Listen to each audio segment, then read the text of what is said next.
In this video, we're going to talk about how we set up our portals and then our portal groups. Typically, the wizards will walk you through this process as you're creating a portal. But if you have one that is already in existence, or if you want to bypass the wizards entirely and do it manually, you can do so here. Under Access Control, we have portals. We could add a new one if we had one here, but in this case, I'm going to edit one that already exists. I'm going to select our Stair 1 third floor employee entrance. It automatically knows that the network node that's connected to this door is our micronode 141. All of the different hardware that make up an entire door solution, as we call it, is a portal. In this case, we have a lock with its various unlock and shunt times in seconds, as well as its extended time.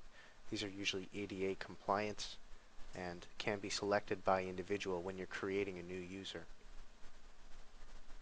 If there's a secondary output, other devices, etc., we could put in here. If the Rex is in a motion mode, like a Rex motion detector, or if it is a request to exit manual switch, we could select that here as well. Next, we'd select the card readers and or keypads that are associated with the door. We have one here that's connected that's already been labeled according to the door, and if there was a keypad associated with it, we could put it here. If you're working in a card in, card out type environment, you would put in your second reader here, and that would be the opposite side of the door. If you wanted to accept a card read while the door was currently open, you could do that here as well.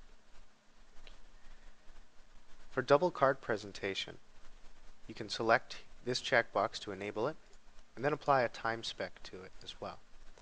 You can do this in several places for the double card presentation. You can do this in our access levels, or you can do it at the individual portal you've created here as well. If the door is forced open, if there are any events that we want associated with this, we could select any of the events that we have here as well.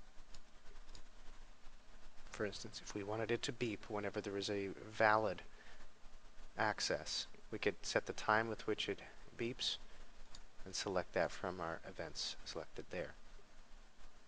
And these are events that are local to the individual node. The events that we've created system-wide, covered in a previous video, are available here.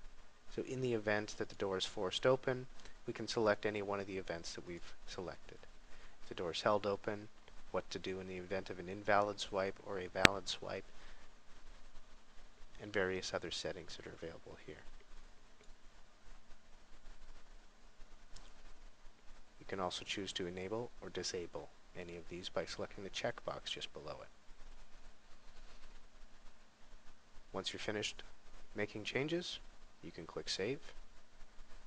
That will save all of the changes you've made to that portal. Next, what we'll do, and I will cancel out of this, is select our portal groups.